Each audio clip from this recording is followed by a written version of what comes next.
class after you asked me to do a little thing on church history. Yeah. Or I didn't know whether they meant starting in AD 33 or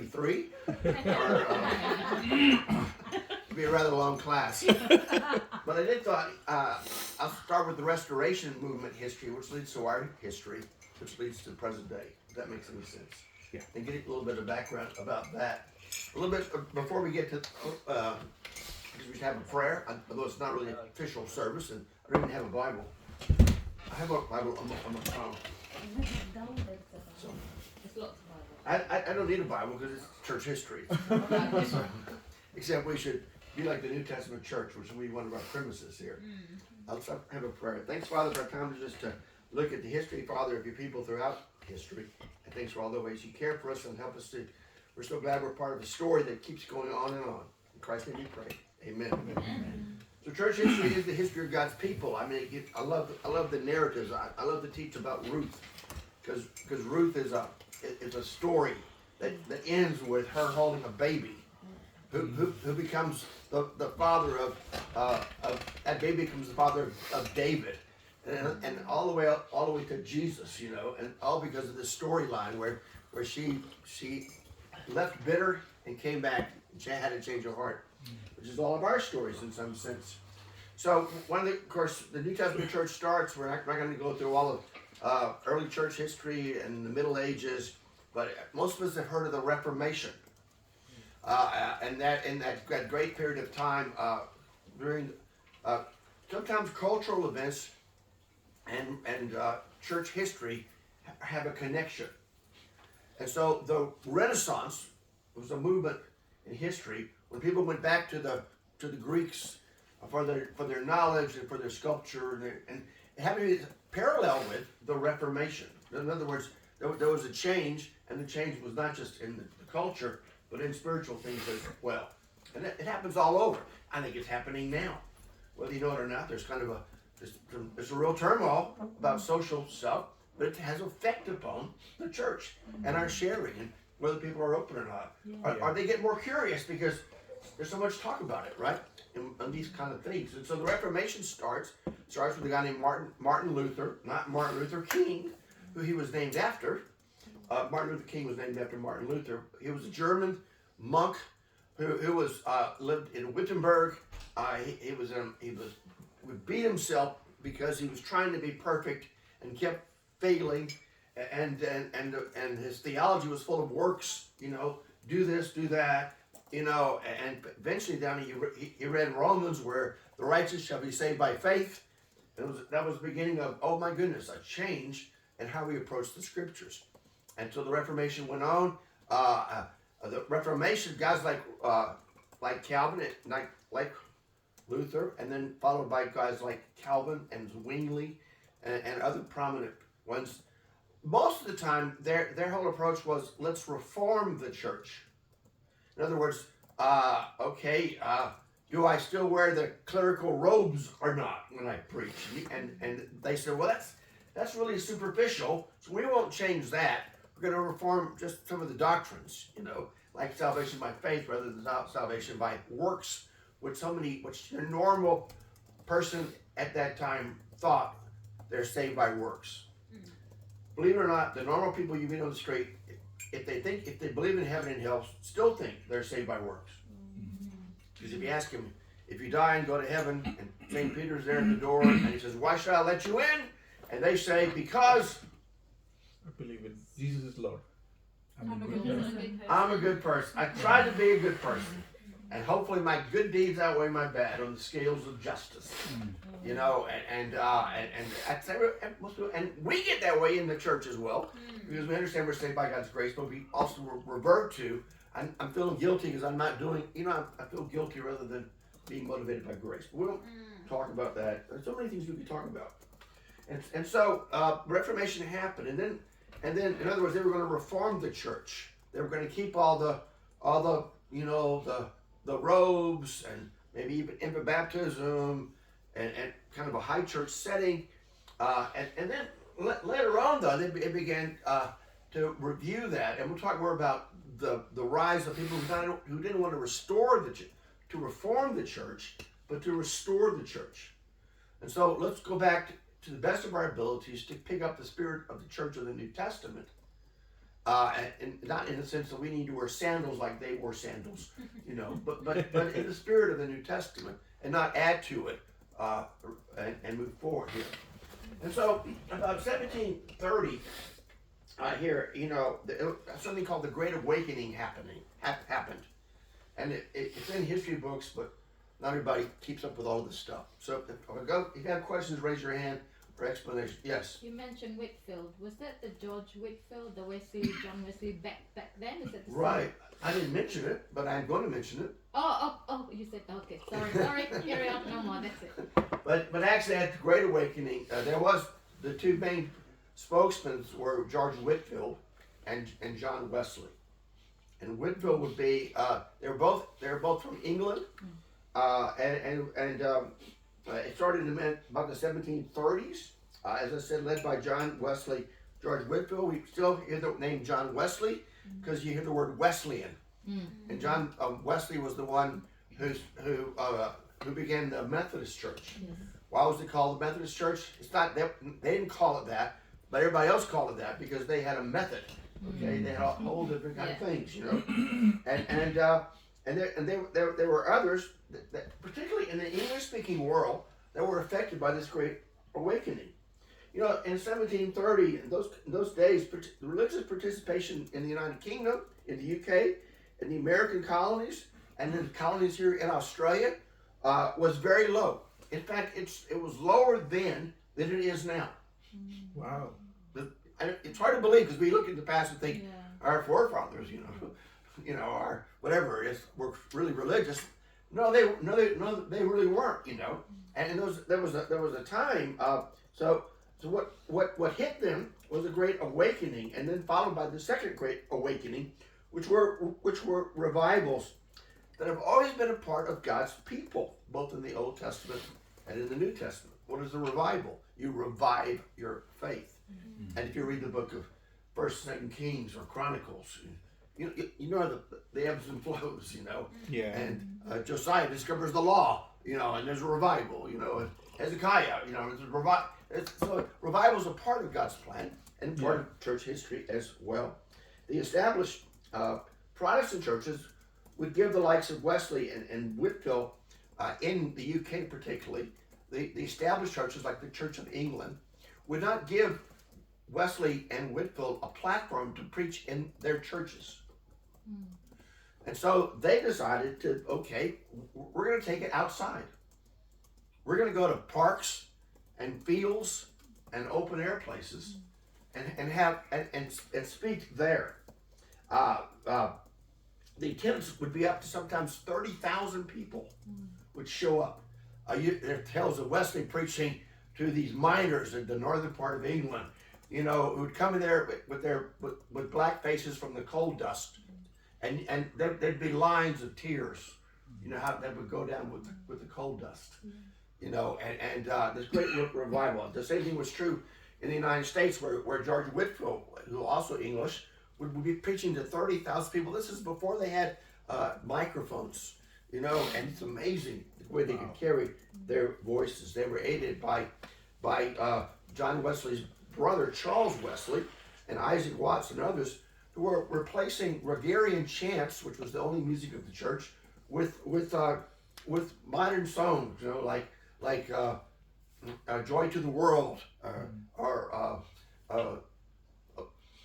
"When I Survey the Wondrous Cross," or hymns that were not Gregorian chants, and they sound old to us, but quite refreshing to them from that background.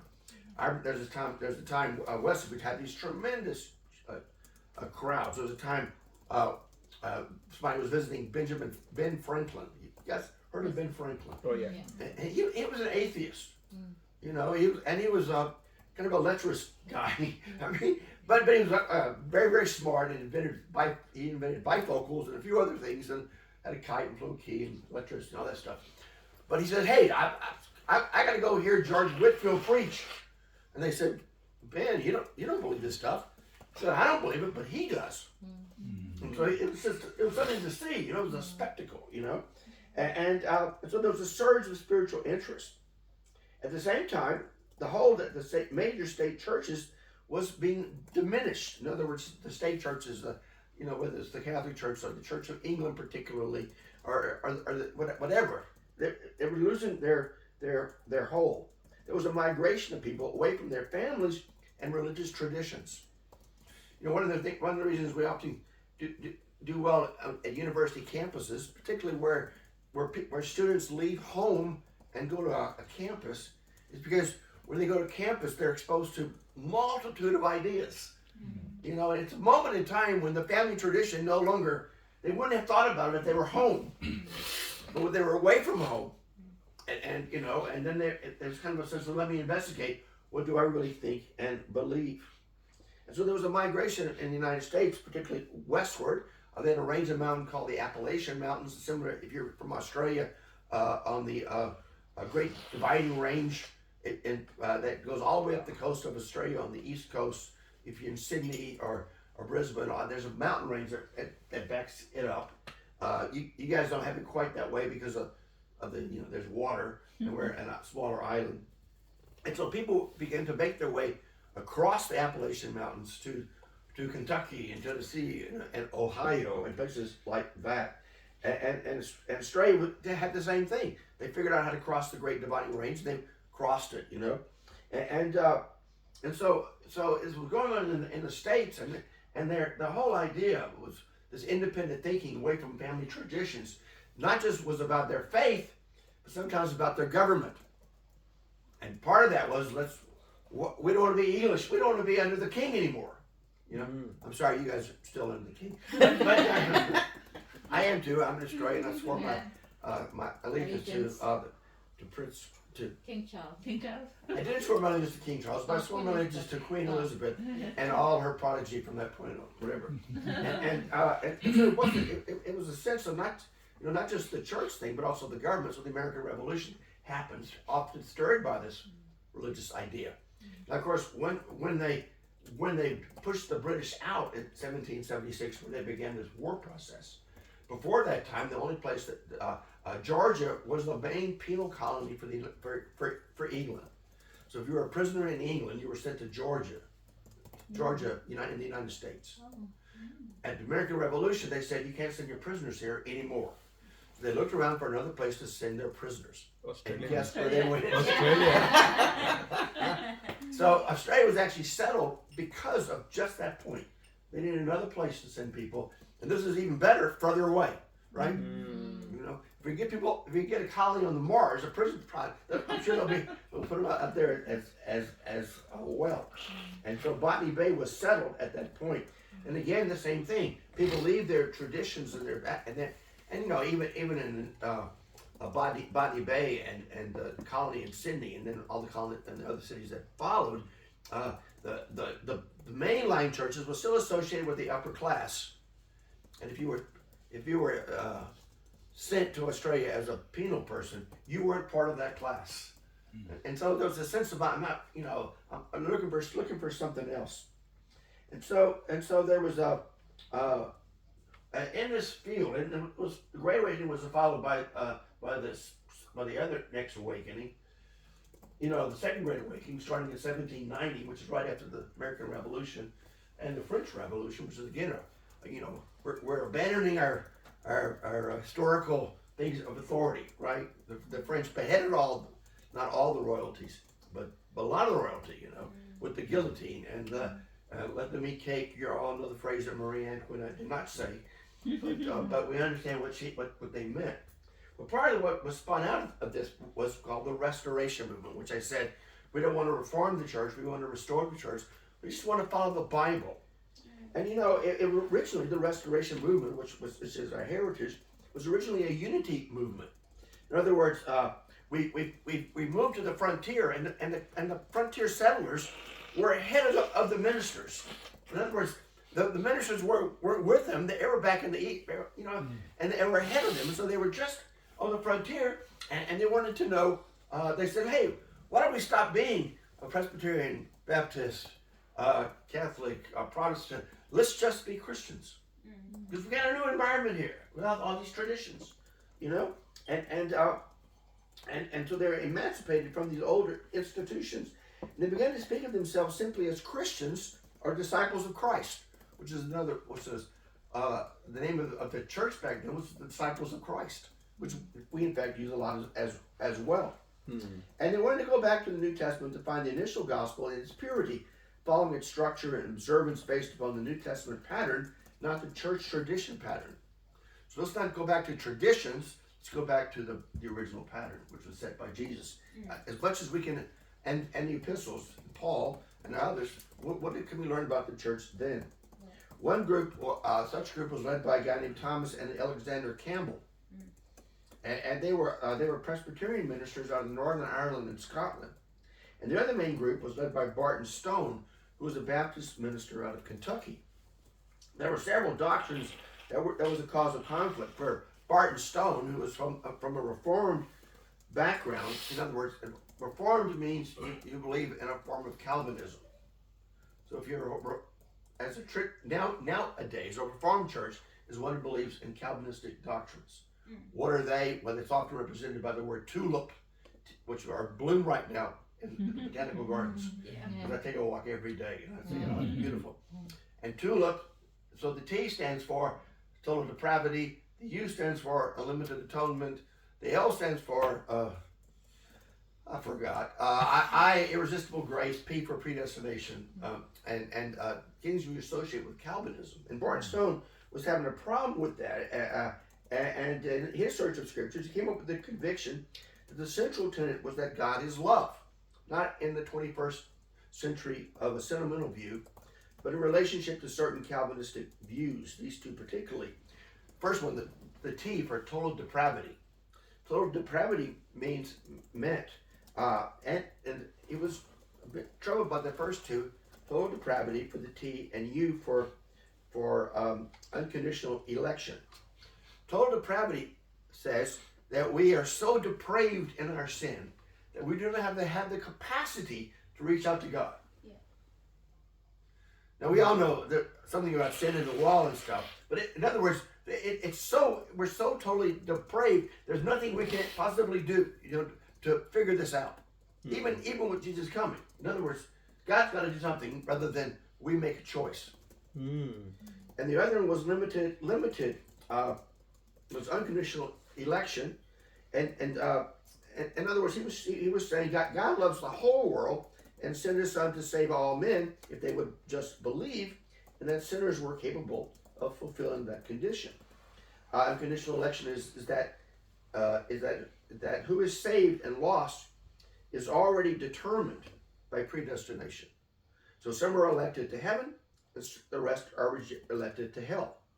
So we don't have we can't do it ourselves. That's total depravity. And so God's got to do something, but it's already determined who Jesus is going to die for. Did Jesus die for the whole world? No, because then the whole world would be saved. Therefore, He only died for the elect. Does that make sense? So their philosophy was put on the scriptures, where you had to reinterpret what God loves the world to really mean God loves the elect. And so Barton Stone had a problem with that. So they formed a new group of like-minded people. And they dissolved their old synod, which is a word for the groupings of churches, and just put in a simple fellowship. They called themselves Christians and gave up the right of ordination. In other words, we're a priesthood of believers, and everybody's the same. Everybody's committed to the same doctrines and committed with the same convictions. And they asked, they passed the ordination back to the local church, not organization. Most denominations, you're not appointed by a local church. You're appointed by the denomination. But in our movement, we're appointed by the local church. And so it began and asked that the Bible be taken as the only sure guide to heaven, and pled that preachers and people cultivate a spirit of mutual forbearance, pray more and dispute less, which we're all for that, right? And they also came to the conviction that baptism of infants was wrong and baptized one another by immersion at this point. Now that's Barton Stone group. And there was also Thomas Campbell of Scottish lineage, and for health reasons he moved to Western Pennsylvania, in 1807. He was tired of all the fighting and began to accept more and more people into his church. He was censured by the Presbyterian Synod, withdrew and formed a new association, the Christian Association of Washington, Pennsylvania. The slogan was, "Where the scriptures speak, we speak. Where the scriptures are silent, we are silent." Speak where the Bible speaks, be silent where it is silent.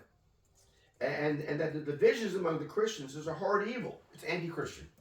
We shouldn't be divided, so let's all unite on the Bible. Which seems kind of simple and right? But they started actually as a unity movement, not as a separate movement. So I'll just go back to the Bible. In 1809, Thomas Campbell was joined by his son Alexander Campbell. Here's Barton Stone in 1804. Nice gray hair. There's Alexander Campbell into 1866. They all had a bit of a long face for some reason. And so his son Alexander Campbell was involved in a shipwreck, and at that moment had a deeply religious experience, like anybody involved in a shipwreck tends to do, And he came to America. He felt like-minded with his father. He was more forceful, willing, and a great debater, took over the leadership from his father. In 1812, infant baptism was renounced. The baptism by immersion of believers was adopted. And for a time, beginning in 1813, fellowship was found with the Baptists. But after a few years, 1827 to 1830, separation came over the differences in doctrine and practice. And so, of course, the Baptist is a sign of salvation, a symbol rather than the actual event, and also some practices. The following of the Campbells grew rapidly in the name of reformers or disciples. And in Stone and Campbell, they met, they found each other, they were on the same page, and they formed the Restoration Movement, which is our heritage. The movement is generally rural and small towns and cities, not in the big urban areas. It was growing rapidly in the United States. It's the largest indigenous church that's in the United States. Maybe the Mormons have surpassed it, but they're not even the same quite. There's evangelicalism. There are groups that are really not really there. Does that make sense? They're not. Those are basic teachings like. I'm going to talk. Anyway, Mormons worship a different God than we do. Jehovah's Witnesses, if you ask them, do you worship the same God? They will say no, because they don't think Jesus is God. Therefore, we don't worship the same God. Mm-hmm. So it's not bitter. It's just theological truths that they hold. And the Mormons believe in multiple. That God had a wife, and we were all his kids, and blah blah blah. Well, the Civil War hit the United States. Most Protestant denominations split. There was the Southern Baptists and the Northern Baptists. There were the Southern Methodists and the Northern Methodists. There were the Southern Lutherans and the Northern Lutherans. And the Restoration Movement. We weren't organized enough to split. They had no headquarters. Yeah. And every church had its own local government, and you couldn't really split because they didn't have the means to really split. And there was no central leadership, so it was actually impossible to split. It didn't mean though that there wasn't a growing separation of different camps at the same time, because as the urban centers grew with the Industrial Revolution, so the Industrial Revolution hits in the late 1800s. And people were moving from rural to city, and the Restoration churches, that people began to move to the cities, to the urban areas, and began to grow in the cities there particularly. The Industrial Revolution was associated also with something called social Darwinism. Mm. There's Darwinism, which is the evolution of species by biology. Social Darwinism had the idea that basically we're evolving into something better and better and better and better. And it was really raging at the same time as the Industrial Revolution. In fact, raged until World War I, where millions died, and they said, perhaps we're not really getting better. Followed by World War II, followed by, look at the newspapers, wars, And so humanism was starting then. It's all about us. And it affected society, but it also affected the churches, because society affects the churches. The urban churches were more subject to the cultural values that the society was emulating than the rural population. It's still true in New Zealand, true any place out. You're out in God's country, and you go to move to the city, you can't see the stars anymore. You begin to forget. We're more important than we really are, and we get affected by that. On the theological fronts, theological liberalism was in control of all the seminaries and were training institutions for ministers, and the scriptures were no longer viewed as inspired, but merely inspirational. Does that make sense?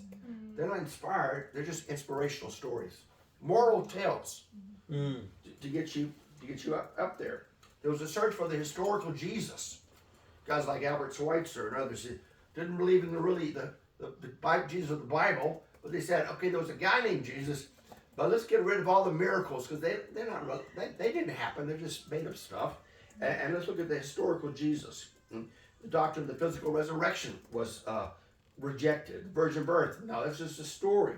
The miracles were all moral tales.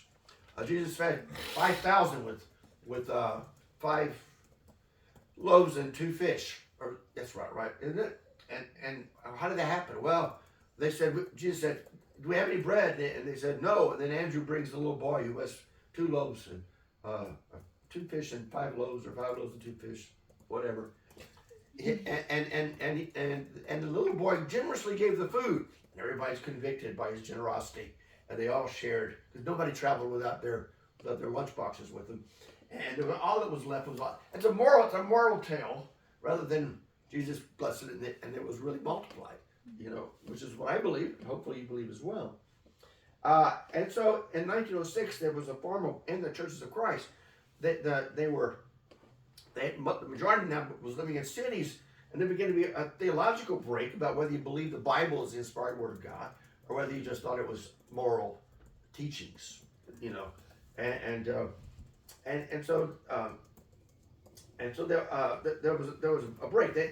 When you have churches split, sometimes the issue is biblical authority, but there's always an issue that sparks the division. And so for them, it was musical instruments, because they were from the rural areas. They couldn't afford an organ or a piano, and if you were in the city, you could. And it was a sign, of that, a cooperation, like missionary societies or orphanages or things like that. For instance, the Episcopal Church in the United States split over the issue of homosexuality, but it didn't. But the truth of the matter is, they stopped believing in the resurrection before that, which is actually more important than homosexuality. That's just.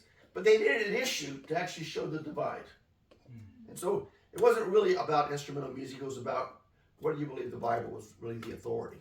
So the disciples of Christ, there was a split between the Churches of Christ and the disciples of Christ.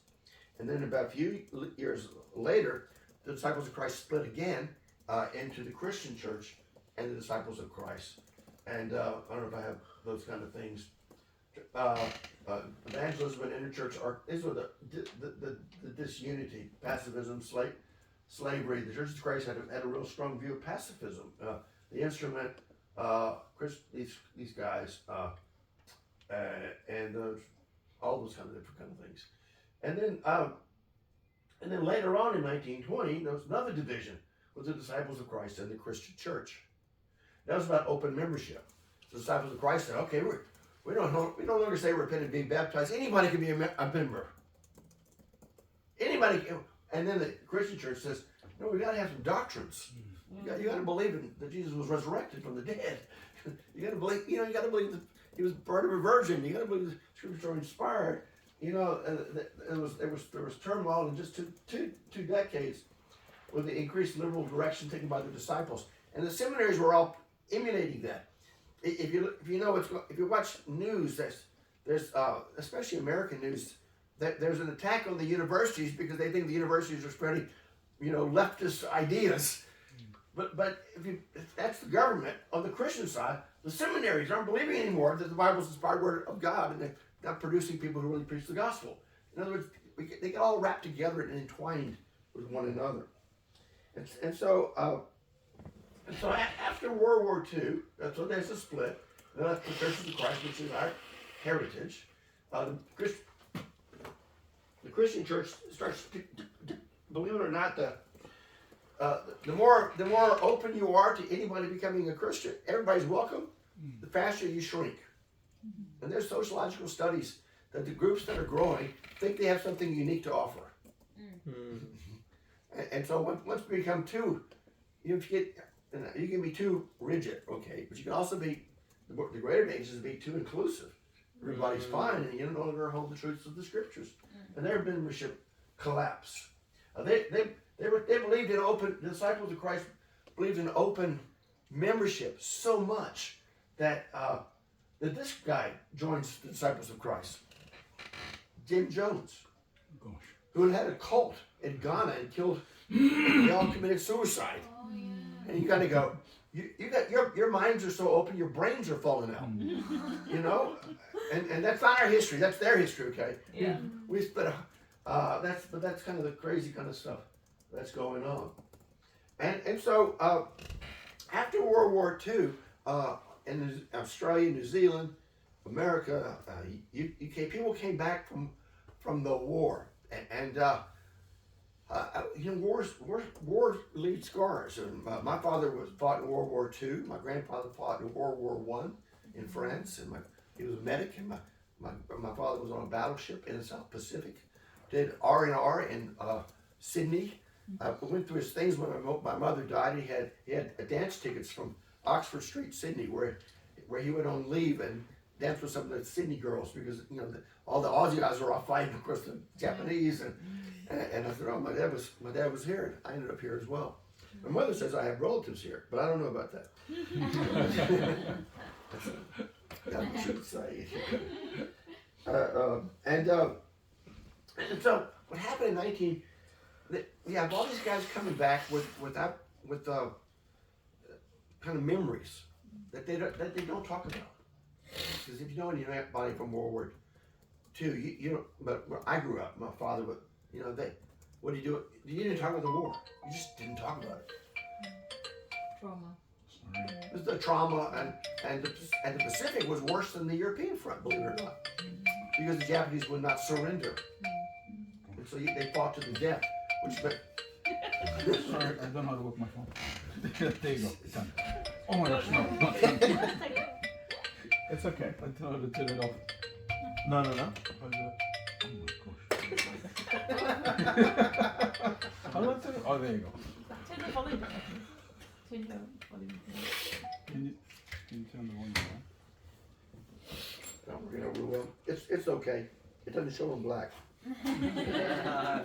Okay, just now that we have stopped, so just everyone is prepared. So it's going to be a longer lesson, about 90 minutes. So Mark, if you want, after some time we can take a break.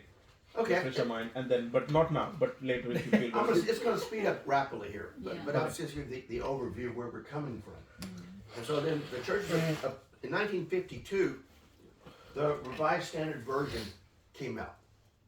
Before that, they had the King James Version.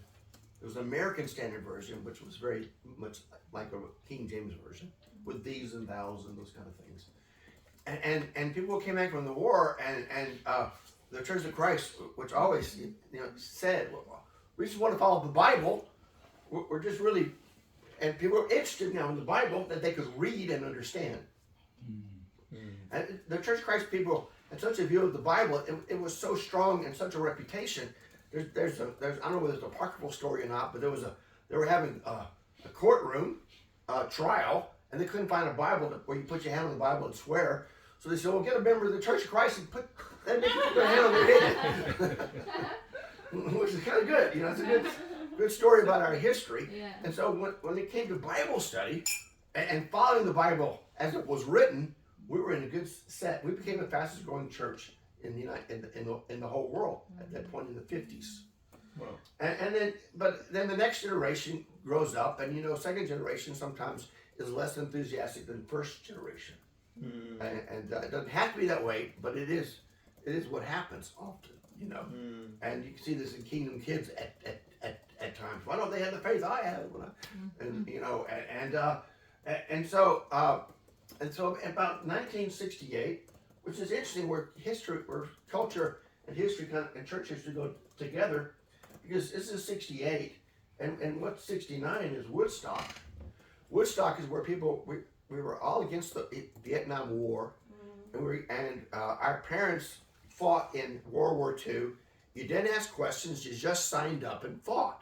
You assumed the government was right. And then World War II came, and you said, we don't trust the government anymore.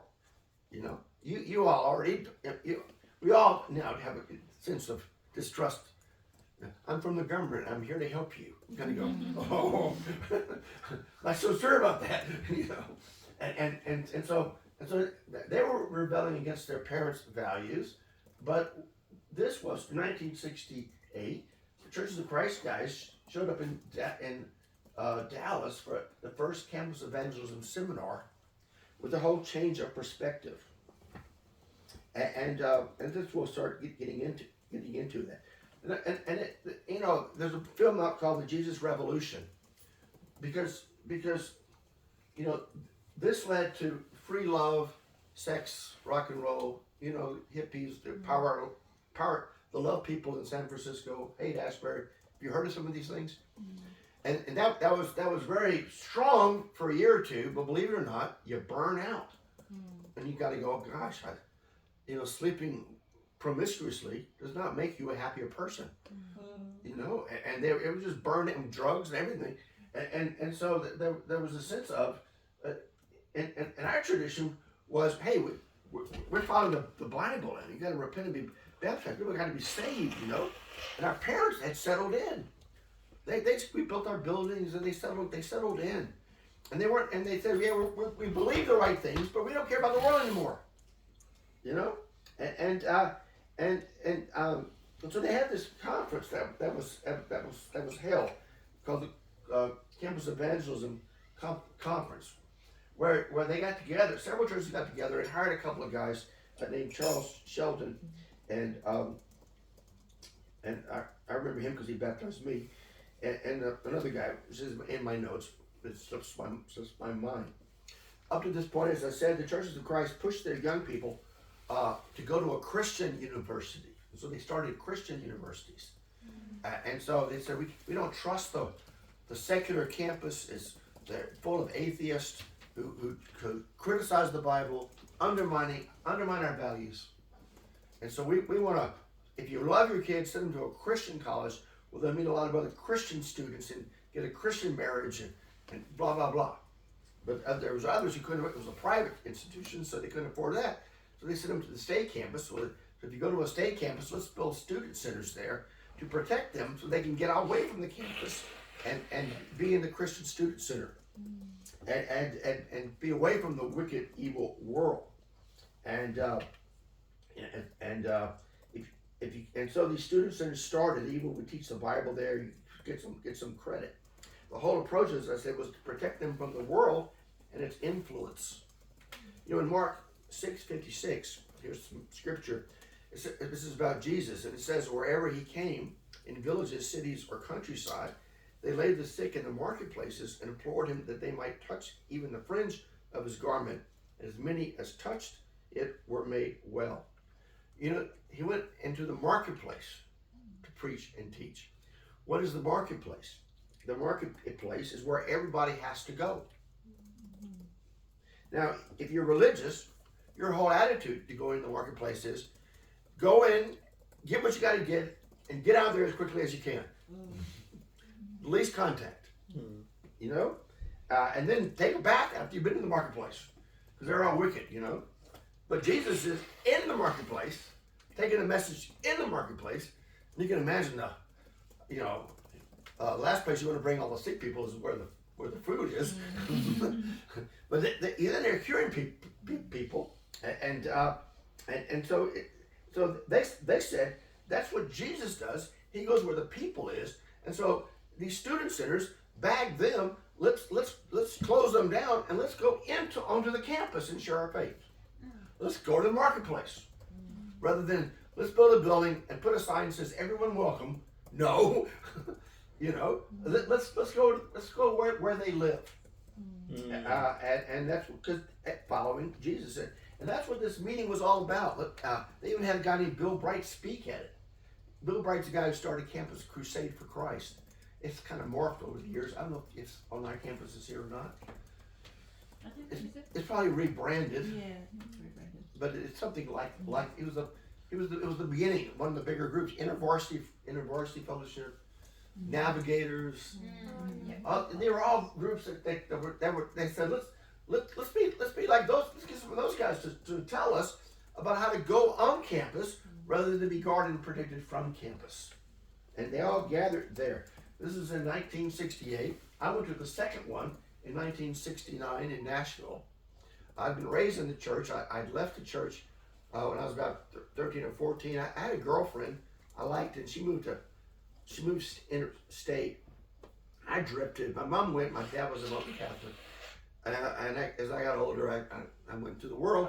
And she came back, and I said, why? She's looking for Christ. It led me to say, I got to go back to the Bible. I was living a worldly life, fraternity guy, and I said, I got to go back. I'd been baptized when I was 12 on a Wednesday night. They used to have little invitation services. My mom was a member of the church. And she'd go on Sundays, but she'd drop us off at Wednesdays for us to get proper Bible education, as some people still do, drop kids off in church. And I went Wednesday night, and I'm like 12 years old, and they had an invitation song. I went for it. They baptized me. They didn't even call me mom. I'm 12 years old.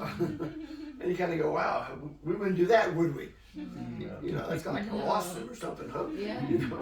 And so this group then starts, and they have, they said, let's start having outreach. Let's have some pilot programs. One was at Lubbock at University called Texas Tech. One was at University of California, Santa Barbara, beautiful campus up there, West Coast. One was at Memphis State in Memphis, Tennessee, and one was at Gainesville, Florida, where the University of Florida is. Now, the Churches of Christ, they were supported by multiple churches. But remember, our history was, we're not like the disciples. We don't cooperate. We don't have any joint efforts. We don't do joint things. I know it's beyond your comprehension, but every church is local, and nothing goes beyond that. If you do, we're going to end up being like the disciples of Christ, out in left field, because you get some hierarchy, and next thing you know, you're out in left field. Things tend to go left, and they actually in church history if you have a prop airplane, it always drifts left, but because the shape of the blades means you always are compensating to get it back in the straight and narrow. And that's kind of like we are. We kind of go this direction, And so these two guys, Charles Sheldon and Jim Beavis was the other guy's name. They were supported by multiple churches, but the Church of Christ rose up and criticized them. They write these papers and everybody, and even though everybody's independent and autonomous, they still were subject to kind of peer pressure, and they collapsed the support, and those 4 pilot programs dissolved, except for the University of Florida, where it was taken up by the local church itself. And so they had a minister there who was the campus minister named Chuck Lucas, or Charles Lucas. I know Chuck's more of a term for vomit or something, right? But some Americans use Chuck, okay? He was Chuck Lucas. It was funny because I lived in Australia and I heard it over the years. And he was there, and they began to reach out to the University of Florida, and we're having 30, 40, 50, 60, 70 students baptized every year. And whoa, and they began to have a seminar there called the Florida Evangelism Seminar. We started using Phillips translation. I mean, the RSV was the King James was hard to understand. If you went to a Church of Christ Sunday school, it would always be in King James, and the Sunday school class was basically trying to figure out what the King James was saying in modern English. There was no real teaching of the text. And we're not the only tradition that had that problem. Others would have the same thing, And so we used the Phillips translation. The NIV wasn't out yet, and then it came out, and then that became ours, and then there was multiple other systems that we really are blessed with other translations. And we began to move away from meetings in buildings and onto campus. And people, the elder types were, how can we control this? if we don't, they're not, really supervised, and there was again to be some friction there. I was baptized at the second one of these, as I said, in 1969. And I met Chuck in 1970. This guy, I think this is Chuck. I met him in 1970. He came to LSU where I was a student, and I'd become a Christian. But at the same week he was speaking there for 4 or 5 days, my father was killed in an automobile accident. So Chuck was at the funeral, became close to him. Not that close, but pretty close. And we kept in contact. The goal back then was, if you want to go in the ministry, you would go get a master's degree after your bachelor's degree. And so most went to a place like Harding or Abilene Christian. I went to a place called Fuller, which was the interdenominational seminary, because I wanted to get a broader background. I graduated from that in 1976, went to be an intern in Southwest Missouri State with a guy named Tom Jones and John Wilson. Tom Jones writes a lot of the DPI books, some of those books. He and I wrote a book called Prideful Soul's Guide to Humility. Oh yes. It's I wrote on pride, he wrote on being humble. We both wrote on our expertise, and that was mine. Come on, Mike. And then what happened was that Florida work began to spread. I went back to Louisiana State and started a campus ministry. Tom Brown went to the University of Colorado at Boulder. Wyndham Shaw. These are names who are all kind of fading now. Went to University of West Virginia. Bruce Williams went to Florida. And we all spread out. We began campus ministries, and it was just a wild time. Okay, this was before the internet, and I went to this Church of Christ hired me because the idea was, let's go into the Church of Christ and revive it from within. But we tried to do that, and they hired me at Louisiana State. We started with 3 students who were members of the Church of Christ, and like maybe 2 of them were kind of teachable. The other 2 were not so teachable, And of course their parents were in the church, and so that began to be friction. If they were going to cooperate, and our kid's not involved, it's your fault, which still happens in the church, but we worked hard, a test was in those days they only had the guy, which they hired me, and Tess was had graduated as a registered nurse, but then we had our first baby, so she was staying home. That was more of a tradition back then, where people, if you could afford it, your wife would say, "I'm going to raise the kids." Kind of lost in our modern day, which is that's a whole other story. But she would still help, and so she was pregnant with our first daughter, and so we would go into the dorms. Forget the student center. We would go into the dorms, and the dorms would hold like 800,000 people, and they were segregated by sex. First of all the guys, there were guys dorms, girl dorms, and then first year students were all together in a dorm, and the upper class were in other dorms. And so the dorms would hold like 750 men in it or something, and the women's would be 800 men. So Tess is like 7 months pregnant, and we would go into the dorm and we'd find somebody, and say, wouldn't it be great to have a Bible study on this floor? They go, yeah, that sounds pretty good. Eventually you meet somebody who's got some background and say, well, could we use your room? And Tess did the same thing. So she's going to the first year student dorm and found a girl there, named Ruth or Cheryl or somebody, and Ruth, I guess, and can we use your room? Yes, and she's 7 months pregnant and the dorm is full of 18-year-old girls. And so it's kind of it's awkward.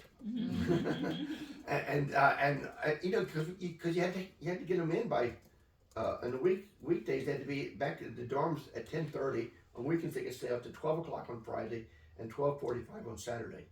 You might not believe this all this stuff, but that's how it was. And it's kind of funny now, isn't it? and so we went in there and we would hold these things. We called them soul talks in those days, rather than Bible studies, because that's what they did in Florida. We were imitating blindly, and as we talked about the other day.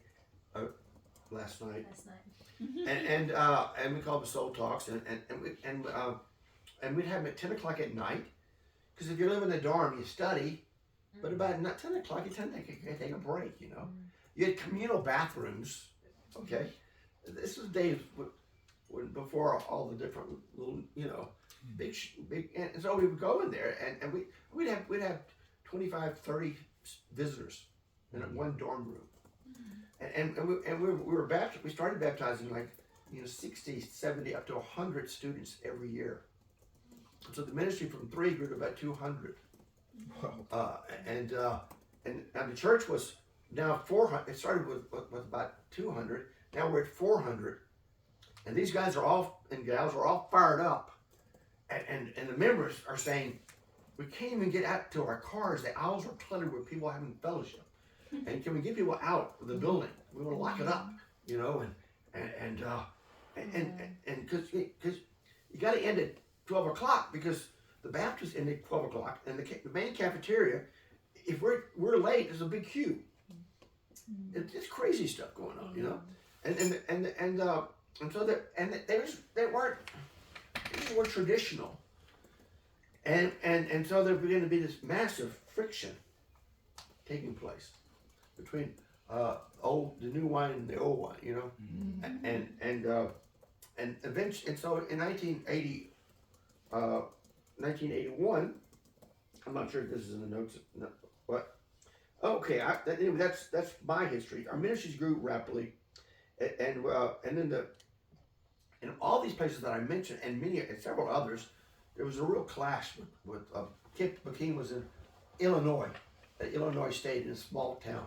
You know, he was going it out, but the tension was going on all the time, and so he moved to Boston and went to a mainline Church of Christ. So it was about to fold their doors, and they kind of had a revival there.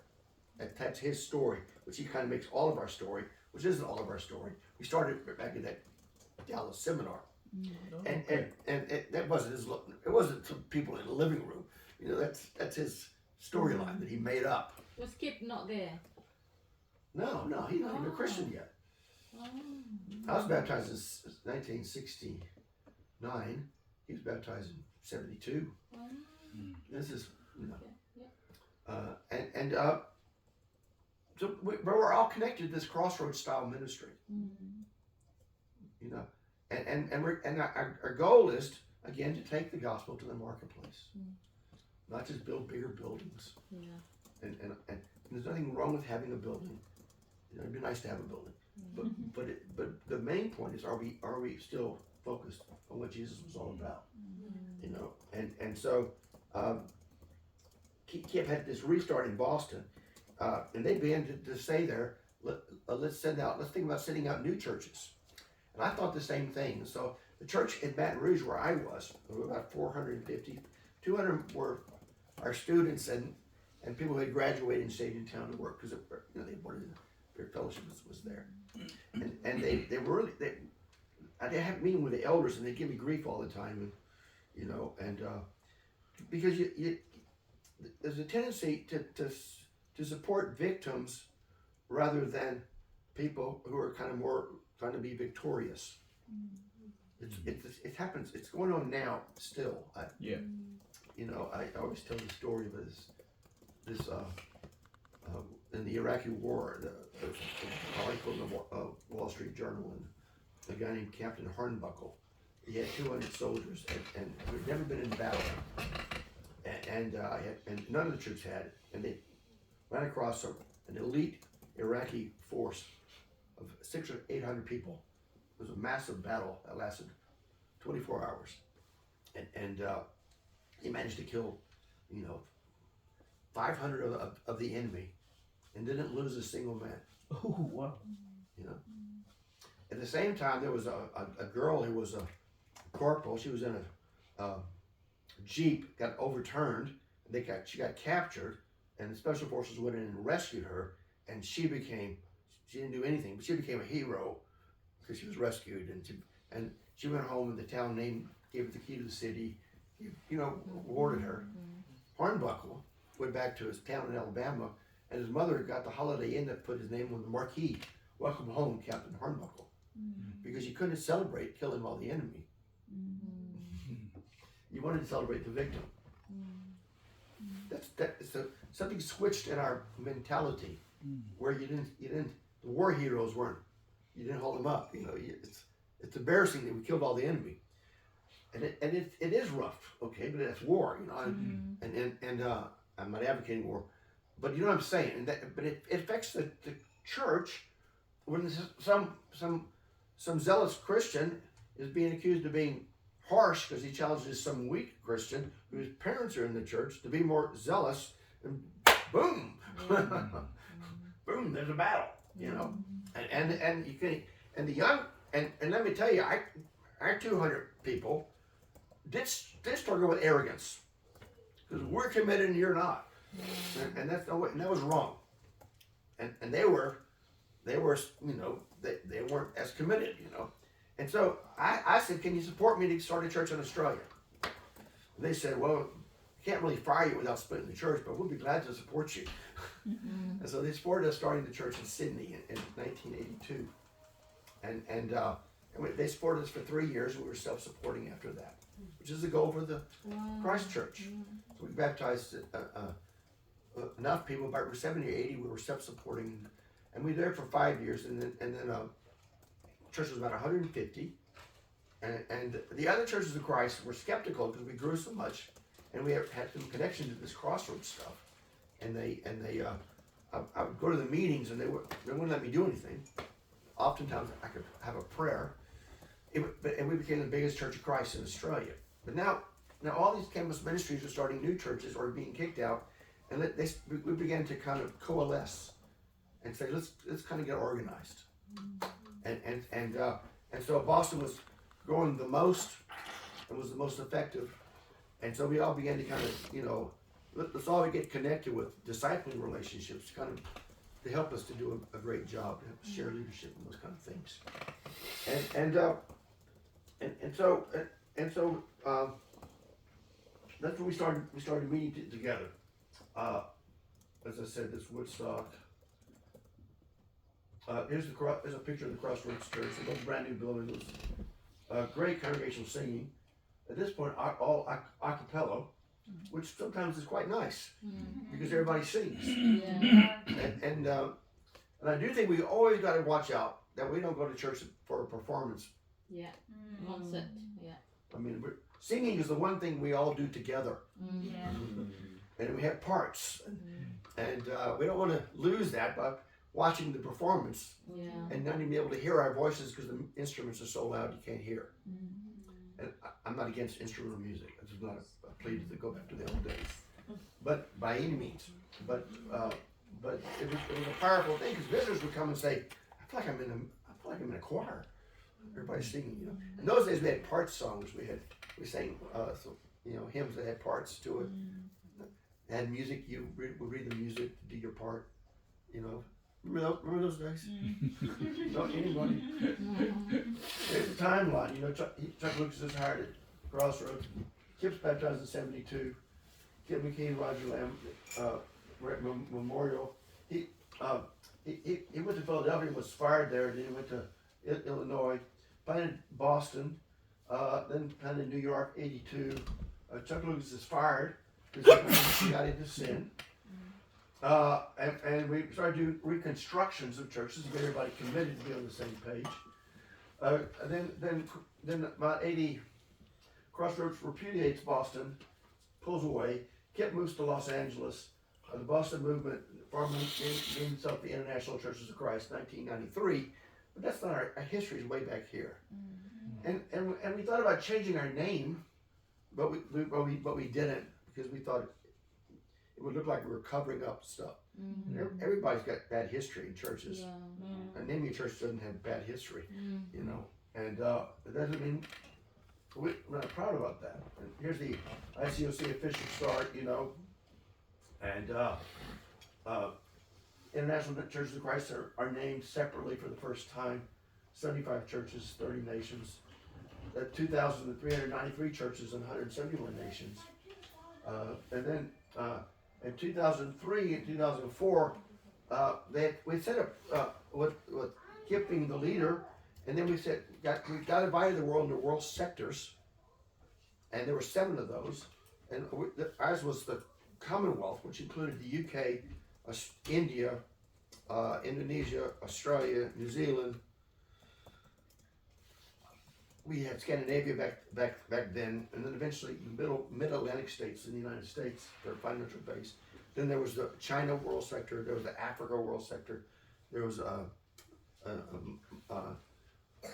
Western Europe world sector, there was the Eastern Europe world sector, so, the South American world sector, and then we had a world sector leader, but then the structure, we had these guys who were leading, but we didn't have a structure of, it was kind of like there was no replacement method by which you could replace these guys. And so they began to get off course. And so it was a crisis where we said, we got to change the structure because you guys you're not accountable to anybody. So we had a meeting at Long Beach. And like I said, this structure is broken. We're slowing down here because you guys are like Supreme Court justices. In most countries, Supreme Court justices are appointed for life. And generally you appoint people who are a little bit older for that reason. But these guys were all in their 30s, appointed for life. Wow.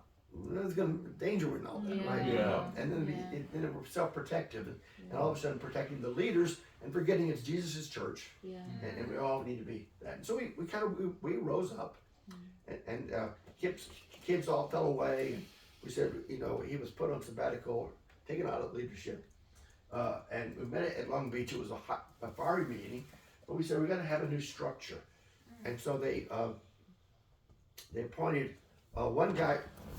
Every world sector leader section had a discipleship group, and then each discipleship group then was going to appoint somebody to meet together to form a new structure.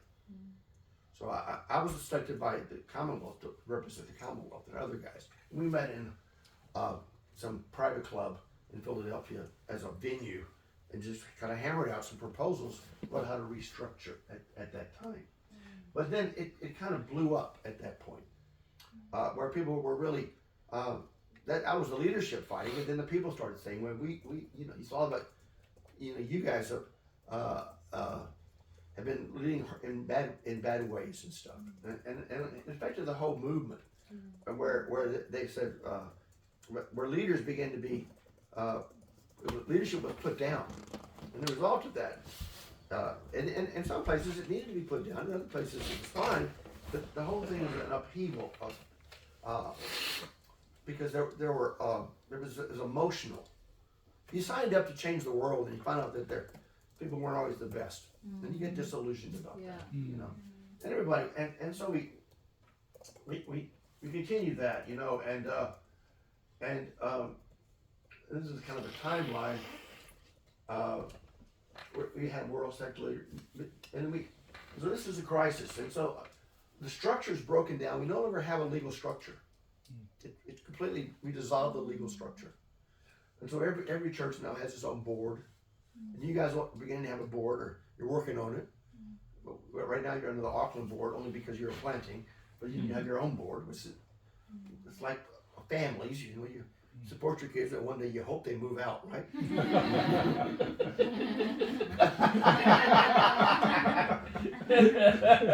If they're still there living in the basement at 30, you're gonna go, okay.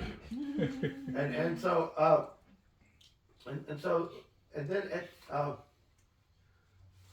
me go back to the timeline. So what happened after the delegation and then the So we had the Long Beach meeting, then we got to come with the new structure. We had a meeting with representatives of each of them, but then one of the guys wrote a letter that was very emotional and made everybody react, and it was a real upset part of that, and he's a friend of mine, and so it got chaotic. We couldn't implement the changes. And one of the problems, is it's like the solar system. that the Earth stays in orbit, held by the sun. But if the central leadership is too strong, it sucks it into the sun, right? It's fatal. It was what happened with the world central leaders, and you dismiss that and weaken the center. Well, then all of a sudden you're no longer held by gravity, you know, because well, one of the good things about before was you could go to any country in the world, and even though it might be in a different language, it still felt like the same church, Yeah. which is kind of nice, you know. But now all of a sudden, there's nothing holding the center, though it should be Jesus. We didn't have enough organization, and so the churches being somewhat independent would often drift off by leadership in the different directions at that point. And in that chaos, they had we started still having meetings. We had one in Dallas, which was the first one, and everybody came in kind of wounded, not knowing where anybody was. And then we had one in Seattle, and there they elected they appointed 9 guys to write a proposal for unity. Where is that in the timeline? I don't think it's on there for some Oh, it's reason. okay, it's okay, it's alright. It should be here, Okay. 2007. Here, plan for unity of yeah. cooperation. So 9 guys were selected. I was one of the 9 guys, and we all met in Travis, Texas, some lake, and we all had our computers, and we began to write down our beliefs and the structure of regionalization and how we relate to one another. Like we're the SPA region. There were 30 regions, and we're in 31 regions, and sometimes increasing them. We split them at times when they get too big, so they can have more, effectiveness at that point. And so that's called the Plan for United Cooperation. And then 4 years, and so they had an advanced committee that was set up to kind of try to direct some things. So I was on that. He was the first guy to kind of chair that. But then we couldn't. We still didn't have any contact, and we had no finances. Everybody's finances are now separate, and we try to get everybody to pay some. I don't know, $5 a member, and send it to so we can keep our website up, Disciples Today website, and it would be staffed to take care of that and do announcements. And they generally agreed to do that, and we would keep calling.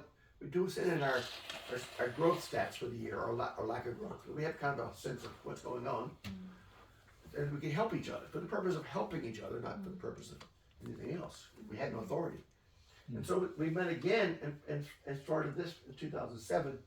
Of delegates and service teams began, and then but that still really loose, and so we had another meeting to change the structure.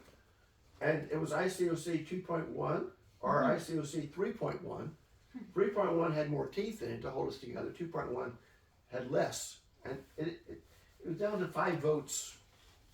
And went to 2.1, which is still pretty loose. And so that's where it is now.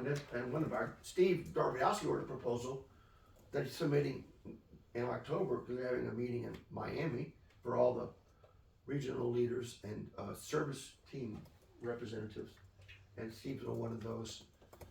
Here he's a delegate, and Cameron's going to that. Dave Blight is going to that, representing us. But he has a proposal to come again to strengthen that. To how can we have a little bit more strength so we can kind of hold together here and help each other? Because when the church struggles, we don't know how to help it. Yeah. How do you help it if you're independent, Yeah. It's true. And what's the answer? We're not quite sure. Okay, you have the answer. Here, go ahead. No, Please come. I wanted to ask, must have been hard back then. Like, how did you guys cope? Because now, if I need help in a particular area, I'll go to that disciple who's stronger, that one. But you guys in the early days, you didn't have that. So how do you just rely on each other? And I mean, back to the Bible, but we're blessed. We have so many people to go to now. Who did you guys have? In this period when it blew up, Yeah. Well, there were some people still standing, you know. So I'm down at Hampton Roads, Virginia, Okay. and I left D.C. where that world sector leader was. Yeah. My job was to be an elder in his life, and I got tired of it because I was you're there to help his life, but he was my boss. So it was very frustrating because they wouldn't listen to anything we said. Yeah. So I said, hey, I want to go lead a church. I'm tired of this job. And so they went to Virginia Beach, Norfolk, Virginia area. It was about a million and a half people there, a church of 300. We started leading that, and it was, you know, we had changed a lot of things already. We appointed elders there, we preached the gospel, brought the gospel. You know, we had a focus. We didn't have we didn't keep weird stats or anything. Just general. We tried to grow and save souls. You know, and it was healthy. I was the oldest guy standing, and so we were part of a region called the American Commonwealth region, and I called everybody together. We had like 8 guys showed up from Philadelphia, from the D.C. area, Washington D.C. area, from Cincinnati, a few other places, and we said, well, let's start meeting together. And then the next meeting we said, we got to have, what do we believe? And one of them was like, you know, hey, we got to keep teaching Christians marry Christians. If we get soft on that, then we're going to suffer for that for 100 years. Because you get married, you know, it's a done deal, right? You know, and so that group from 15 went down to 10, and like 2 years later, it's 200 staff people showing up to that meeting, and our regional group was growing 500 members a year to about 5,000 people, so that's what we set up a discipling relationship in ours, and we had contacts, and I had the key leaders in the bigger churches. We all met, you know, twice a year, and we had an international discipleship group that we keep people connected. So we added the Indian leadership and the UK leadership to that, and Scandinavia leadership to that, and that was great. And we actually had a D group, and we discipled one another because the local, you know, the way leadership works, it's very difficult to get discipled. Everybody needs discipling in their life if you're a minister locally, but not just locally, because you're the leader. Yeah. You know, so you need somebody outside who's not beholden to you, but spiritual and can tell you the truth about your life. You know? And so we need both of those going. So we don't want we went from we said the pendulum doesn't need to swing where decisions are made over here by people outside to know everything's local. And they say, well, somebody's in the middle where, yeah, decisions are local, but we got to be open to outside influence because we want to become dysfunctional. Yeah. You know, we did a lot of work in India. The Indian family is very, very, very tight. But it's so tight that it has walls. That a lot of sins happen within that family. Yeah. You know, and you kind of go, well, it's good to be family, but you got to get outside input. Yeah. For health. Yes. Or you get weird. You know, you remember Castaway? Yeah. I mean, you know, and in the book based upon Robinson Crusoe, he's going nuts being isolated. We're social creatures. We go nuts. Yeah. You know, and so we're meant to interact and associate. So that's what we did. But we were a light, but other groups were struggling with those kind of concepts. They still are, some of them. But we're starting a meeting in Boston in April for church leaders who are like-minded, like we did back in the Crossroads days. And so even within our numbers, we'll kind of have a revival from within. And who knows what will happen, but let's get together and let's help each other. The average Christian in our church wants to be connected worldwide to everybody else. It's leaders who, if they don't cooperate, then no announcements are made, no news is shared, and we don't know what's going on. So it's leaders. Ephesians 4 says, you know, apostles, prophets, evangelists, pastor, teachers, to equip God's people, works of people, keep us connected. So leaders connect us, and we got to get back to the stage where, yes, it's our responsibility to be connected everybody. Oh, I want to be part of all the connection. I had kids. I want the fish pond to be big. Does that make sense? Yes. We got here, and they'd have a campus retreat of 20 people or something, and now the campus retreats are 200 plus, close approaching now 300. Teams up 200 plus. The bigger fish singles for 200 or 300. Yeah. Come on. Because and that's not one church. Let's all cooperate. Yeah. Let's interact. And praise God, we live in a great world where we can do that so effectively that we couldn't do it in the past. With all the communications and relationships and internet people that they meet. But that's an exception, not the rule. Now we're trying to get it to be those. So Boston's turned the corner, and they're doing great. I think they've had 200. They've had. They're approaching. They've had. Will Thorne leads that now. The campus ministries in Boston. They've had 50 or 60 students so far this year, and hope to end with about 100 students baptized in Boston. And another 150 members of that, about 250 baptisms and growth. Again, growing a lot again. But we're not saying we're the only. One of the slides will be. Maybe I don't know if it's a slide. Maybe this is the last one. Okay. But when I wrote down some practicals on the whole thing.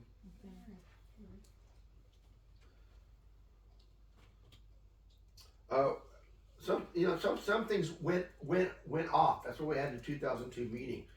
We started stressing Sunday morning service as the key meeting. This is away from Bible talks, which had long been our basic training level. And the Sunday service began to be the big event, the special service with all the glitter and glamour. That's like the denominations. You go for the show.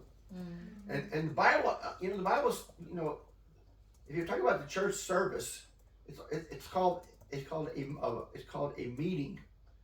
It's never called a worship time. And so Paul said, in Hebrews, don't give up meeting together. Paul had said, in your meetings, in 1 Corinthians 13:14. And so once you start stressing Sunday as the meeting, and of course you have a worship team controlling the music, and you have communion, it's going to be, that's the one I can't miss. But that's not the first century. All the meetings don't give up a meeting together.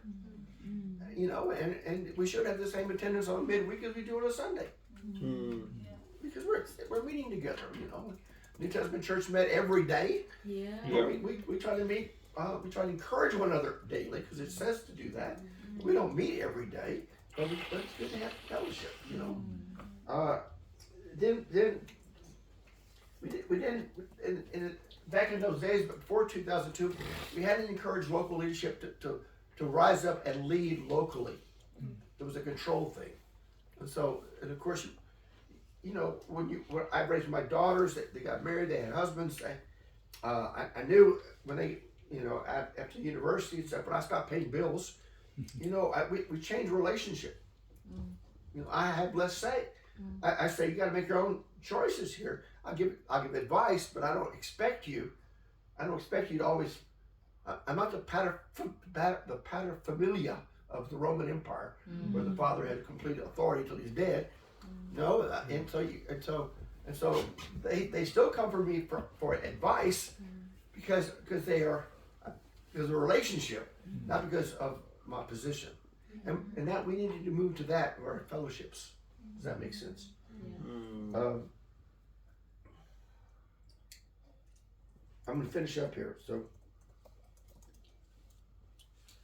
thirdly, the stats and goals began to be an end in themselves, rather than a tool to help lead.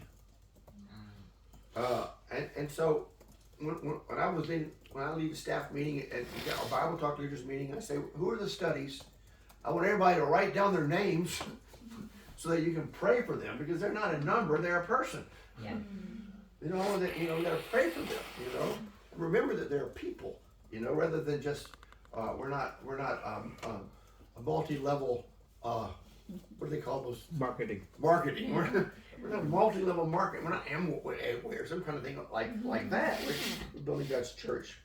We're preaching the gospel. There was hubris about it. We had to get humble again. Don't worry, become a Christian. You'll live happily ever after. There'll be no divorces. All that because we'll be faithful. It's hubris, pride. Arrogance. They had a doctrine they stressed a lot. I didn't particularly.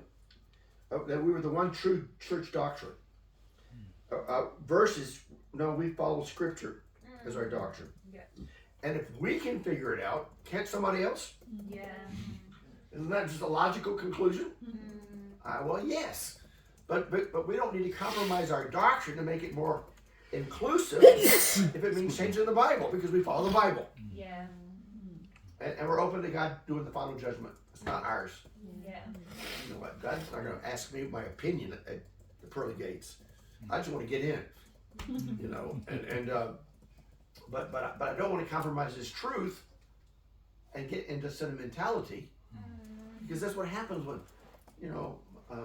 what happens. We get sentimental in our relatives and our friends,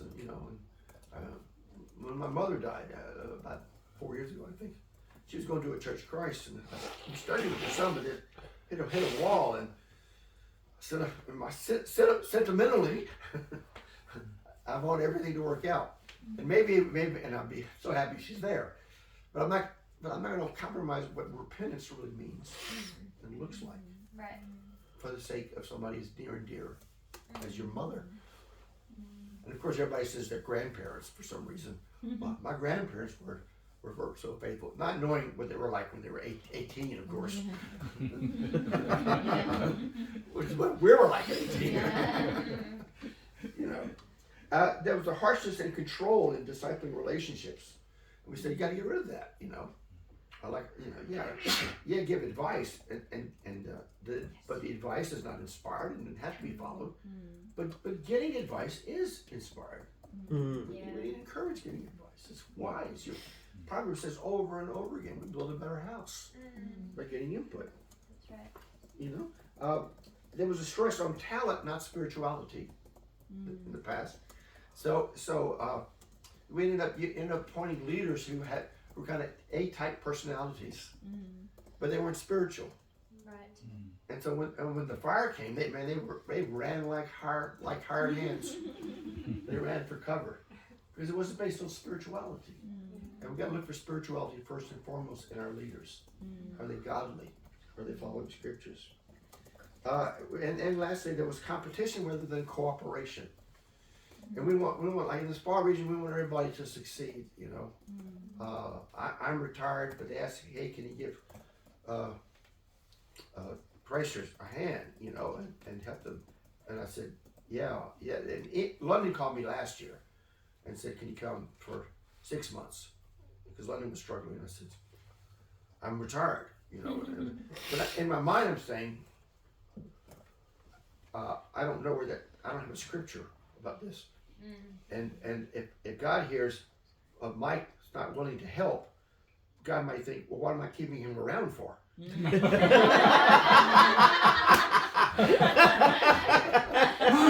what I'm saying? I mean, New knees for Christ. Yeah, Elijah got to that point. God said, well, fine, I'm sending transportation. So, because you're finished. Appoint Elijah to carry on because you've lost your heart for the people. Yeah. So I said, okay, God, whatever you want to do. And so Christ just says, let's go. And it's not easier as you get older. It's true. I'm not old. I am old. I'm not old, but whatever. There's more things. Body's tired. It's not like it's exciting, and I'm having a great time. One of my good news is that I called up the guy who had planted the church here a long time ago, and when it imploded, and he said, "Oh, great, glad you called me. Can we get together?" And he said, "Yeah, I want to figure out how to come back." Oh, wow. And so I met with him. I said, "Well, let's start reading a gospel together, because you got to get connected to Jesus again. He knows the Carved Gospel series, okay?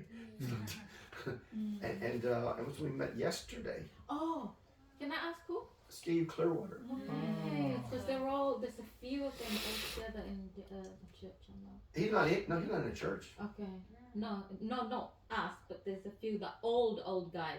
Yeah. But yeah, maybe so. That's amazing. He's not going to any church. That's amazing. But he said, I want to figure out how to come back, Mike. And he'll be at church Sunday.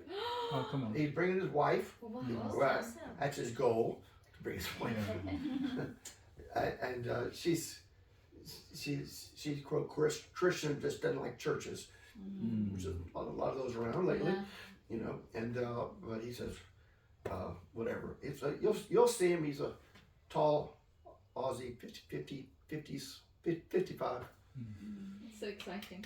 So and we're studying every week. And I think because I want to pitch. I said I asked him again. You want to come back? Yeah, I want to come back. Wow. First question was time before. How do I do that? I said, well, you got to give this much of money. I'm kidding. I started making up. I was joking. I said, no, you got to repent. You know, and get focused again, and he was completely humble. Wow. So please meet him and love up on him if you could. Yes. And his wife's name is Juanita, who's from Lebanese background, raised in Ricardo or someplace. There's a Lebanese community down there apparently. So I said, well, why is their name Juanita? Yeah. It's Indian. It's Indian name. It's a Spanish name. Spanish. Yeah. Spanish for sure. My cousin name is Bonita. Oh. Well, there you go. Let's close this out if we could. When did we start? Yeah. Sorry, I got Yeah. lots of questions. And so and then again cooperation, not competition. It's all, we want everybody to thrive. Any questions? Too long on Sorry, I can ask a question. Yes. So what lessons do you think we have learned in terms of trying to prevent it from reoccurring as badly in the future? Well, we're not even in the ballpark of reoccurring. We're becoming like the mainline churches of Christ. Everybody independent. That's the drift right now. Right, but we still are unified at the leadership level. Not really, no. We have a catalyst team, but I was on it for 5 years. I'm retired and got off of it. Yeah. We couldn't do anything. It's a committee, and everybody just, I introduced sharing good news to find out what's going on in the world, but it's just kind of stuck. I don't think we're in danger of doing anything. But we don't need to go back to some rural sector. We don't need a leader, but we need an organization. Or maybe we have a rotating chairman for serves for 3 years or something. But he serves for 3 years, then he's up for vote again, which is fine. Maybe there's a term limit on it or something. It won't be a young guy; it'll be somebody older. Yeah. That's just life. That's what Yeah. happens. But so I do think like we're still for discipling relationships, Yeah. but having it actually happen, Yes. Yeah. if you know what I mean, especially for the marrieds. Yeah. Going through a time when everybody got together once a week. How's that going, right?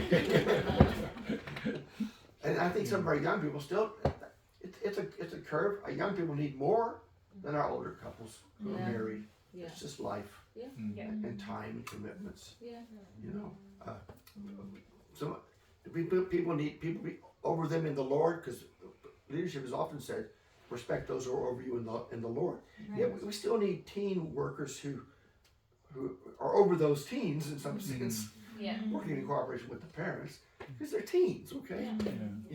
But as you get older, it's more partnerships at that point. That's what we stress, and input going both directions everywhere. There's no way, 13-year-old and a teen worker is going both directions. It should go some, but life, okay? And so I just don't think we need to be paranoid about that. because we're not even close. We're more in danger of this. Okay. So there's no structure, but and Steve's trying to introduce a little bit more. Maybe get a group of regional chairmen who will make the plans for the conferences, and we moved away from a meritocracy in a good sense. Right. Meritocracy is you speak because you're doing something special. And the last conference we had in Orlando, it was based on diversity. You know, and inclusion, and which is what the culture was saying, Yes. right? But it meant we weren't getting people who were actually getting, hey, my church is really growing. Let me show you some things I'm doing, which of course is what I want to hear. Yeah. You know, to make sure we get, you know, at different places. Right. So the Spa region had Felix speak there. Oh yeah. He spoke. It was the slowest growing church. Yeah. But what was he? He was from a third world rural spot, African American. I understand. And I love Felix. And he did a great job. And but say let's go back to some form of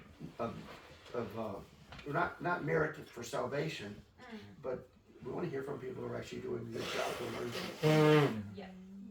If I have to have surgery, I kind of want somebody who's got a bit of a track record of doing a good job. Okay, Yeah. you know, and I think that's important just to get inspired with each other.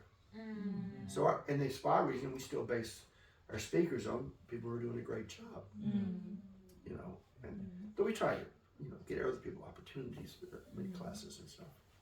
Does that? You look at me like you're. No, I just want to learn. Yeah. Yeah. And are we working still towards being unified, or is it only the people of like mind come in and then we're unified, or we're still reaching? Well, we've towards- all. I mean, there's a delegates meeting in Miami in October. That's Steve and Sam and Dave Bliley, Yeah. and we're going to those meetings where everybody comes. Okay. But in addition to that, we can have one where it's more geared towards growing the church, Yeah. Okay. and the people will gather there who are like-minded. Maybe from within us, we can have it. Revivals don't start top down. Yes. They come up and they erupt. You know? Somebody breaks out of the rut, Yeah. and then you kind of go, oh, great. Because the only difference between a rut and the grave is the depth of the hole. You know? And Yes. we got to get out of the ruts. Yeah. I have a question. This is more related to so as a family group leader or people who are in the leadership like us. This is a lake that has a little history of the Restoration Movement too. I don't know how you take a picture of her. I'm sorry. No, it's fine. So the question is how to help the church leaders to make sure that we are growing, but also the church is also growing in wisdom and in strength in terms of growing in a relationship and walk with God. Right. So one of the things we did before was in the churches of Christ, the eldership ran everything, and the ministry staff were employed by these elders, and of course these elders didn't know anything about building churches, and so your boss was somebody didn't it was friction, but they were in charge, and that was clear cut. Our movement said let's let the evangelists lead. This was diminished as a pendulum swing does, and the lead evangelist was everything. Yeah. To now we're appointing elders, and my view is elders are given authority to shepherd the flock, and evangelists are given authority to preach the word. Titus with all authority lead, and Paul writes to Titus, the elders, oversee the flock. And well, then who's in control? And you kind of go, well, they're both in control. Well, that creates tension. I said, yeah, most of it. That's the kind of country we live in. By the way, we create institutions that have tension. There's a prime minister, and then there's a judicial system, and there's tension. And well, how do you resolve it? Well, you don't resolve it. You You live with it, and it produces a better product. Yeah. So in our situation here, like this church, we need to raise a deacon first, our elders. Do you have elders? No, not yet. Who? Only we've got elders in Auckland, but not here. Not yet. Yeah. So Not we yet. have 2 elders in Auckland, Yeah. John Salud and Swartz, eh? Swartz, Carlos and Leo, his wife. And there's Karen. elders in Sydney and Melbourne, Okay. and we're trying to get more and more elders. We're trying in Fiji, probably will have Yeah. elders Yeah. soon, and you know, we'll have deacons soon. I mean, these two guys probably will be candidates for that role. Yeah. You know, Yeah. and so that not quite elder authority. Deacons don't have the authority an elder has biblically because they're servants. They're appointed for a task. Yeah. But we do need we need what I call a broad platform of leadership, but they're still holding up leadership, not one person. Yeah.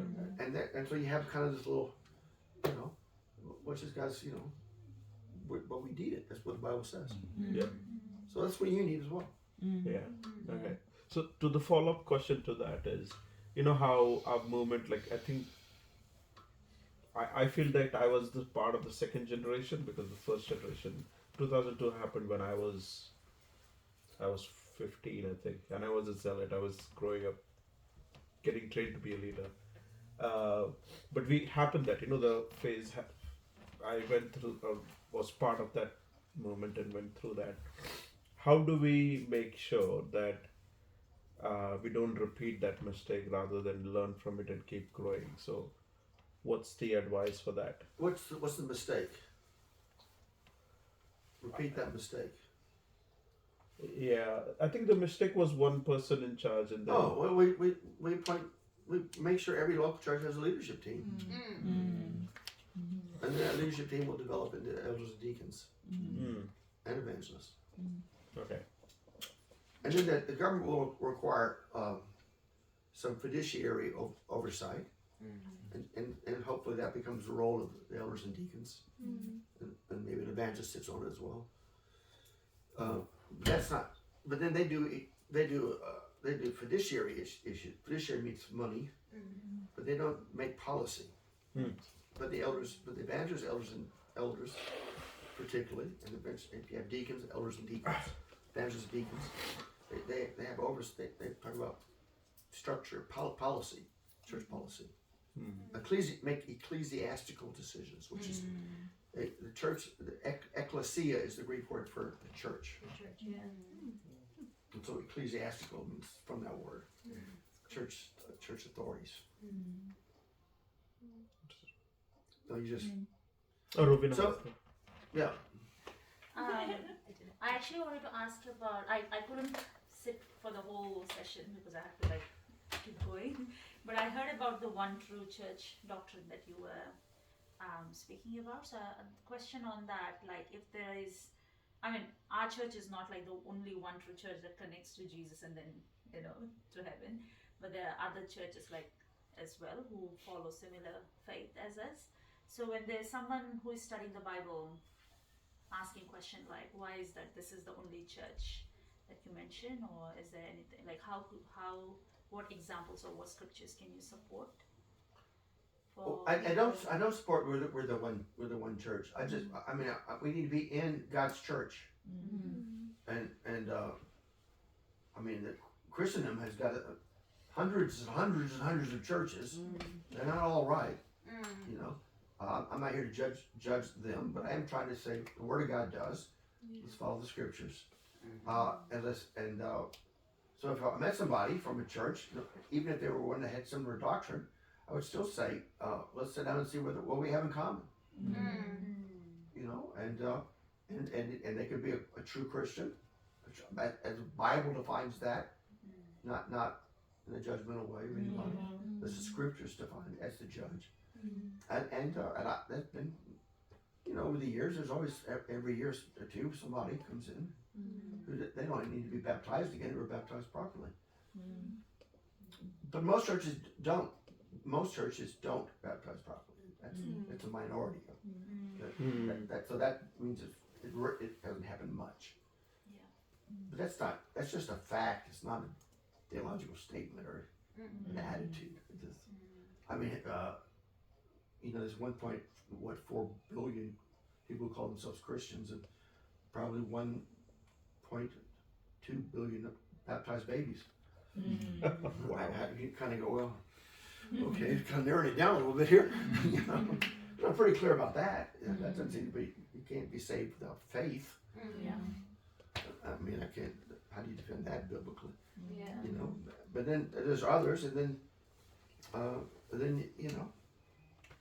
say let's and some people come in like that. I say you want to be a member here? Let's go over what our church believes, so you'll feel comfortable. Make sure you want to be a member. And in that study, we'll be united or find some point of maybe to look at more deeply, like the spirit of Aquila and Priscilla taking Apollos aside and explaining to him the baptism, because he only had to be baptized by John the Baptist.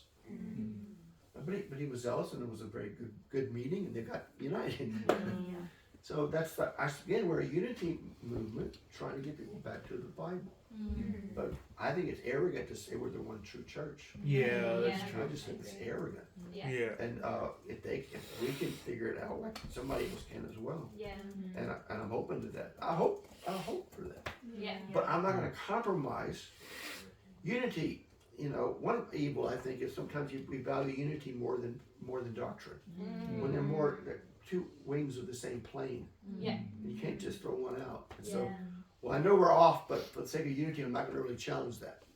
Even in our own church, we did challenge the world sector structure because we were more working for unity, and we were still growing. Yeah, I have a question that I was curious about when you were saying earlier that we are more becoming like the ICC, more independent, not so much. Church, the mainline Church of Christ. Oh, sorry, my bad. But I was just wondering what you meant by that. Like, what is the main thing that is dividing the church? Is that we're not compromising on the doctrine, kind of like what you were saying? If you're not. Well, in some of our churches, for instance, the whole tension between elders and evangelists, sometimes Right. they're deciding the elders have the authority. Right. Well, that's Church of Christ. And all of a sudden, once that happens, then the ministers become hired hands. Right. They don't want hard hands. Yeah. Right? You still said when a fight comes, Yeah. they run for cover. So they have authority. Preach the word. Timothy appoint elders. Right. So obviously there's chicken and egg stuff going on here, right? We're all. I mean, both have authority, but let's not diminish either one's authority, one's authority. Yeah. We all have lanes, and we ought to keep in our lanes, but we also need to be involved in each other's lanes. I'm an evangelist, and I've been an elder, but as an evangelist, I'm gonna reach out, but I need to do shepherding too, Right. and the elders need to be shepherding, but they need to do some evangelism too. So that we have overlap. It keeps us respecting each other's roles, So, and that's very important, because when we lose that, then the elders naturally go inward, shepherd the flock. so it's not necessarily like salvational issues that they can get conflicted about. It's just more what each is doing. But I'm just leadership will control the direction of the church. You see, and to be an evangelist, for instance, or women's ministry leader, in some sense, you're not. Here's the church, and you're not actually in the middle of this. You're a little bit on the outside of it, pulling people to go where they're not going, where they're not at. That's why it's so important to have outside people, because it's a lonely job there. Yeah. If you're right in the middle, then you just kind of spin around. yeah.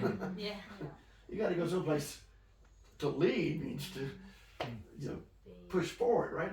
To go beyond, but not in a crazy way. That's why we need elders, shepherds to guard the truth. Okay. One of the requirements of elders and deacons is to hold deep truths verbally, Yeah. lest some crazy evangelist goes off on them. Right.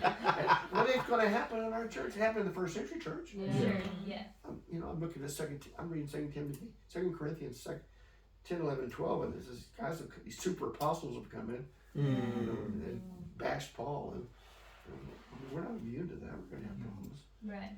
but we can always go back to the book. Yeah. Right. Every generation goes back to the book. Yeah.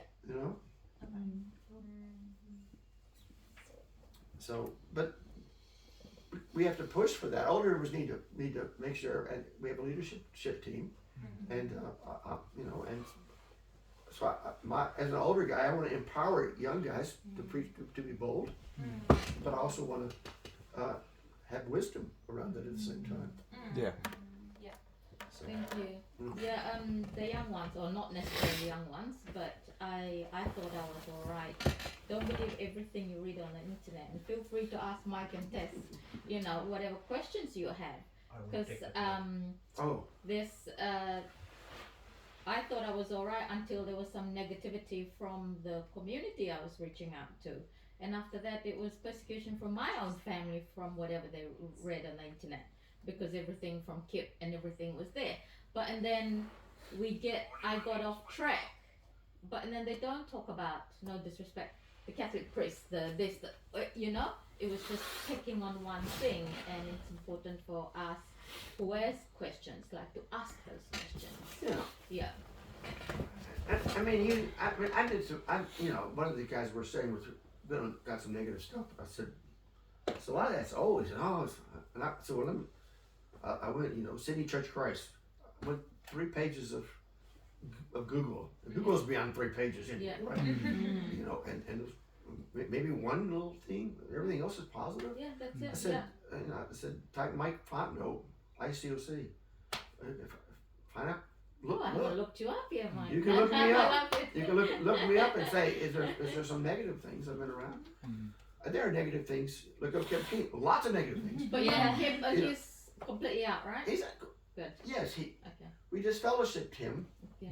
There were 60 brothers signed a letter. You can find it on the Yes, internet. I've seen the letter. Yeah. Where we said, you know, we're part of our fellowship. That's good. He started another movement called the ICC, Yeah. which unfortunately is too close to our Because ICOC. some people think we're ICC because of it. Yeah, well, we're in recent history, Yeah.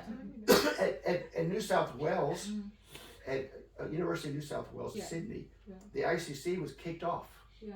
So, but the reporter said the ICC and ICOC were kicked off the campus.